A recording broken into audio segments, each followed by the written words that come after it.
Industry की सबसे बड़ी मांग रही है कि ब्याज दरें कम हो, लेकिन आरबीआई की पॉलिसी के बाद उम्मीदों पर पानी फिरता दिख रहा है। रुपए की कमजोरी ने मुसीबत और बढ़ा दी है। इंडस्ट्री कैसे देखती है पूरे माहौल को और उनकी सरकार से क्या मांगे हैं, इस पर बात करने के लिए अब हमारे साथ जुड़ रहे हैं गोदरेज ग्रुप के चेयरमैन आदि गोदरेज। स्वागत है आपका सीएनबीसी आवाज पर। सबसे पहले आरबीआई की पॉलिसी के बाद अब बैंक ब्याज दर बढ़ाने के संकेत सीधे सीधे दे रहे हैं, इसका इंडस्ट्री पर किस तरह का असर पड़ेगा? ये अच्छी बात नहीं है कि लिक्विडिटी टाइटन की है आरबीआई ने। ये लिक्विडिटी टाइटनिंग से बैंक्स जरूर इंटरेस्ट रेट बढ़ाएंगे और मैं समझता हूँ इससे जीडीपी ग्रोथ पे असर पड़ेगा और कंपनीज जो एक्सपांड करना चाहती हैं उनको फाइनेंसिंग की डिफिकल्टी रहेगी और जो कंज्यूमर्स अपने परचेसेस फाइनेंस करने चाहते हैं, खास करके auto purchases, two wheelers, residential housing, जो इकोनॉमी में काफी महत्वपूर्ण है, उसका डिमांड पे भी असर पड़ेगी। तो मैं समझता हूं कि ये इंडियन इकोनॉमी के लिए पॉलिसी नेगेटिव असर पड़ेगी। बिल्कुल। तो गोदरेज साहब, आपने यहाँ पे कंज्यूमर्स के एंगल के लिहाज से समझाया है, लेकिन ये बताइए कॉर्पोरेट इंडिया को पैसे जुटाने में क्या दिक्कत आ रही है अभी? नहीं, दिक्कत की बात नहीं है। इंटरेस्ट रेट्स बढ़ेंगे और बड़ी कंपनी जिसकी फाइनेंशियल स्टैंडिंग अच्छी रहेगी उनको दिक्कत नहीं पड़ेगी, लेकिन छोटे बिजनेसेस, मीडियम और स्मॉल एंटरप्राइजेस, रिटेलर्स, उनको डिफिकल्टी पड़ेगी। इसका असर इकोनॉमी पे पड़ सकता है। गोदरेज साहब, जहां तक ग्रोथ की बात हो रही है, यहां पर लग रहा है कि आरबीआई और सरकार के बीच में कुछ हद तक खींचातानी हो रही है। आपके मुताबिक किसकी जिम्मेदारी है कि ग्रोथ को सुधारा जाए, सरकार की या रिजर्व बैंक की? देखो, अब सब सेंट्रल बैंकर्स पहले मानते थे कि उनका जॉब केवल इन्फ्लेशन कंट्रोल करने का है। अब सेंट्रल बैंकर्स दुनिया में ग्रोथ ओरिएंटेड होने लगे हैं। जैसे हम देखते हैं अमेरिकन सेंट्रल बैंक ने लिक्विडिटी बढ़ा के ग्रोथ पे अच्छी असर लाई है। उसका भी आज हमको पता चलेगा क्या फ्यूचर में करना चाहते हैं।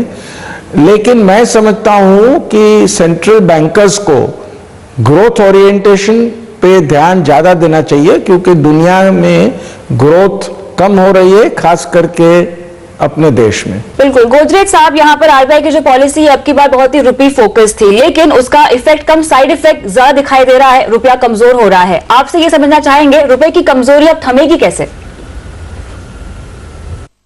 मैं समझता हूं कि गवर्नमेंट को और आरबीआई को बहुत डेफिनेटली मैसेज देना चाहिए कि जो भी करना होगा वो लोग करेंगे कि रुपये की वॉलेटिलिटी कम हो जाए।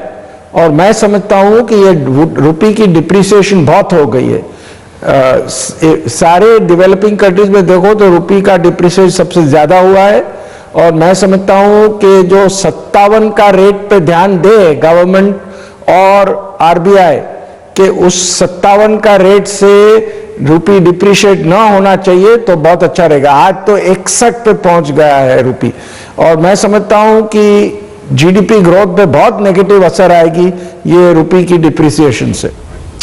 दूसरी एक चिंता की बात गोदरेज साहब है करंट अकाउंट डेफिसिट। यहां पर वित्त मंत्री कह रहे हैं या भरोसा दिला रहे हैं कि उसको काबू में लाया जाएगा। आपके मुताबिक क्या करना चाहिए सरकार को इसको कंट्रोल करने के लिए? जैसे कि गोल्ड इंपोर्ट्स कम करने की जो एक्शन ली है उससे असर पड़ा है, गोल्ड के इंपोर्ट्स कम हो रहे हैं। मैं समझता हूं कि और भी कोई कमोडिटीज पे काबू लाना चाहिए। जैसे कि एडिबल ऑयल्स में हमने दूसरे देशों एक्सपोर्ट ड्यूटी लगाते हैं, लेकिन हमारी पॉलिसी इंपोर्ट ड्यूटी की ठीक नहीं है। जो ठीक करे तो उसमें कम इंपोर्ट्स होंगे और क्रूड एडिबल ऑयल इंपोर्ट करना चाहिए, नहीं कि रिफाइंड। लग्जरी गुड्स पे मैं समझता हूं इंपोर्ट ड्यूटी बढ़ानी चाहिए थोड़ी, और दूसरे भी इंडिविजुअल आइटम्स को देख के क्या सोल्यूशन है देखना चाहिए।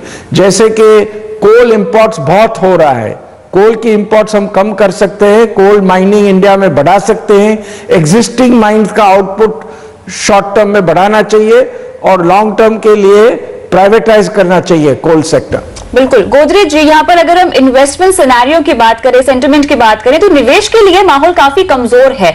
आपसे ये समझना चाहेंगे कि सरकार को ऐसा क्या करना चाहिए कि ये माहौल सुधर सके? प्रोजेक्ट जो पास करने में जल्द से जल्द करने चाहिए। प्रोजेक्ट्स बहुत अटक गए हैं। बिल्डिंग परमिशंस कई स्टेट्सों में पहले से बहुत देर लग रही है, और रियल एस्टेट सेक्टर सबसे बड़ा सेक्टर है इकोनॉमी का। ऑटोमोबाइल सेक्टर में डिमांड की डिफिकल्टीज है, फाइनेंसिंग कॉस्ट बहुत बढ़ गए हैं, एक्साइज ड्यूटी बढ़ गई है, ये सब पे ध्यान देना चाहिए।